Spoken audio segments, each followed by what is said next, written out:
Steph Curry. And this is the way, don't forget. You want to know the tours that made so much money last year? Bruce Springsteen, Madonna, and the Rolling Stones. You guys can put the old ones to bed. But once again, there's a reason that when LeBron and Steph play on like Christmas or in a big Saturday night game, it's the highest rated game of the year. These guys are still great. Sometimes they get bored. Sometimes they're not pushed. I felt LeBron and AD kind of like treadmill to nowhere. But now you give Steph Jimmy Butler and the show is back. If you didn't see it last night, he had 40. They won again. Third game, 4 nights. Steph with a bad ankle, but he still put on a show. You do have it in single digits. And that was the goal when you were down 22. Steph from midcourt. Oh, come on! Did he ghost him on that too? Oh my goodness, Curry from 45 feet. Yo, this dude is an alien. What did he just do? Every night this week, different city, he's putting on a show. And listen, the showmanship Warriors are back. Oklahoma City's really good. It's about defense. Boston's really good. It's about roster construction. The Nuggets are about fundamentals. And the Cavs are about efficiency. The Warriors are about the show. And the NBA's always been better when it's got a show. It can be the Heatles. It can be Shaq and Kobe, KD and Steph.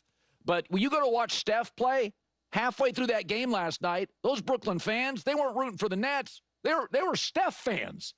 And fans show up early to watch his warm-ups. That's what a star is. You always feel like you're 2 to 4 seconds away from seeing one of the greatest plays in basketball history. And, I'm watching him last night, and we love to bury the old guys, and they always have something left in the tank. They always do. I mean, Jason Tatum had 34 points last night, and nobody outside of Worcester cares. Steph's playing Brooklyn, and New York City's a buzz. And here is Steve Kerr after. Steph just had an incredible trip, put on a show in every city. What he does, it's amazing. Just the show that he puts on, the joy that he brings to so many fans who are coming to see him play in all these different cities. Every fan base loves Steph. And there's a reason. He's an incredible performer. Yeah, I mean, listen, as you guys know, I've said this a lot. Steph Curry is one of my favorite players of all time. He's one of the most exciting players to watch. So, I mean, to compare him to Jason Tatum is just kind of silly, quite frankly. Steph Curry is an absolute legend. He is an absolute legend that changed the NBA, that brought in millions of fans that were not initially fans to basketball. Not to mention fans that would have become fans of the basketball of the NBA, but they come in at a time where Steph Curry is the focus, where they gravitate to Steph. And now they're continuing to get a little bit older, come into their own age, both men and women, boys and girls. And so Steph is, and especially was when he first got to his, to his real, popularity potential, he was a phenomenon. I mean, make no mistake about it. He was a phenomenon. Like it was like a cultural, global, oh my God. It was a collective, like, what are we all witnessing right now? I've never seen anything like this. And it was combined with someone who was also just likable and a good person, a family guy, right? Married with beautiful, children, a cute little girl hanging out on his lap and stuff. So it just touched everyone. It touched the ballers, it touched the mothers, the fathers, the little girls, the older guys. Like it just everyone could kind of get behind it. And there was no divisiveness. They tried to, but they failed. They tried to make it turn into like a whole bizarre thing about, I don't even want to say it out loud, but they tried to make it be more controversial, right? They wanted to be because of the way how he was raised and the way he physically looks, and people weren't buying it. They're like, I don't care what you have to say. Like it didn't, that narrative didn't stick. They did it with Caitlin Clark, and unfortunately that narrative stuck. And now that's just part of the story. But I specifically remember, because I was in California when Steph rose to his ascension, and they tried to make it a controversial figure, him and his uprise. Didn't matter. which is pretty remarkable that he was even able to transcend the forced political nonsense narratives that the media always tries to do. So you can't compare him to anyone, quite frankly. You really can't. You truly, truly can't. And so, his game is just exciting too. Yeah, other players can put up 40 or even 50 points. It's not exciting. It's just not. With the way how Steph plays is so exciting, and the fact that he just looks like a regular guy, it looks superhuman.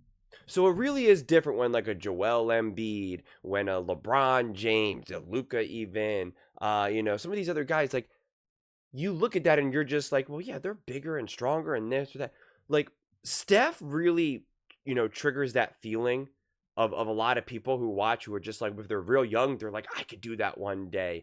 Or, if they're older and their balling days are behind them, they're just kind of like, if only I worked a little bit harder, or man, if only I could, if I knew that that's the way you could play, like I could have done that. Like he just touches from all different aspects of the viewing experience, honestly. Not to mention you other watch stuff and you're just like, I don't know how anyone could make that shot. You're like, I don't even understand, man. Like how even is this possible? And that's why when they say video game numbers, it's not even just video game numbers. It's just also just video game in general, where you're just like hitting X to shoot. You're just like hit X, or you're in an arcade, you hit like blue, B, A, whatever, and you just like shoot and boop, it goes in. I mean, like it's not NBA Live. It's NBA Jams. I mean, like that's really what it is. So it's just like he's so multi-generational. 5-year-olds are still now watching Steph, who are like, oh my God, what is this? This is basketball. This is the NBA. Like, this is insane. And then you got 80-year-olds who are just like, man, in all my years, I've never seen anyone play like this. Again, you got mothers who barely watch anything. They're watching with their kids, their husband, or whatever, their son, daughter. And they're like, oh my God, you got boys, you got girls. You got an 18-year-old girl marveling at Steph. You got a 9-year-old girl, 9-year-old boy. I mean, like, it's just that's the phenomenon of Steph. I mean, like, it's just remarkable. And again, he's not controversial. He's not a jerk.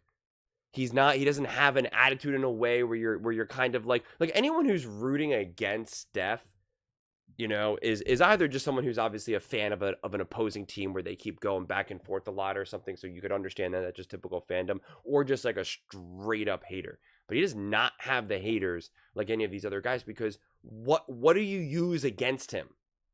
What gifts? Again, it's easier to hate on some of these other players because you're like, well, yeah, man, you're 6'8", 250 pounds. Give me that body and I'll at least be able to put up 20 as well. You can't say that to Steph. You just can't. So it's just remarkable what he's been able to do at the level that he's been able to do it, for the amount of time that he's been able to do it, compared to his size and strength and this and that. And it's just like, it's just remarkable. It's remarkable. And, like months and months ago, I was like talking a lot. There was a lot of talk about like Allen Iverson. I think it was like last season. They were talking about, Allen Iverson and why do people like him. And they were talking about, I think it was like Brian Windhorst saying like, oh, Allen Iverson wouldn't have worked in today's NBA. Like, just a nonsense take or whatever. And I went to my dad and I was like, you were at a decent age when Allen Iverson, like, came on the scene. And I was like, what about it? Did you connect with him? I'm like, you're a random guy, right? Like, you're not like why, what, how could you relate to Iverson? And he's like, well, he was so small and an underdog, compared to all these other guys. And he's just like, and I always just thought that was remarkable and special and something that I could connect to and identify with. And it's like, that's what Steph taps into. And he does so, though, at such an exceptionally extraordinary way. So I really hope the Warriors really can truly contend.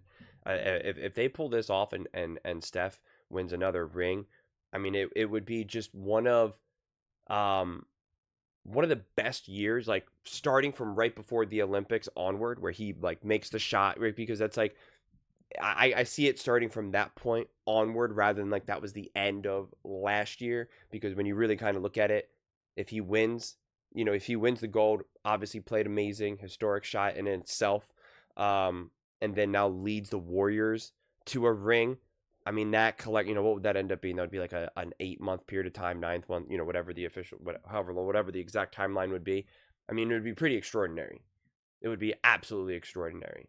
And if he does so, it would mean so much more than like a LeBron James winning a ring who now has Luka. Like Luka and getting Jimmy Butler, that's not the same. That's not the same. And I argued, listen, they both got great, new additions, and so we, I understand that Luka, but it's just like Steph is still the number one.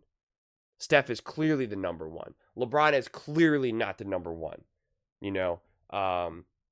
So I just think that this would be pretty extraordinary. It's almost kind of a little frustrating that the Warriors weren't able to be even more aggressive, and just really kind of build something out if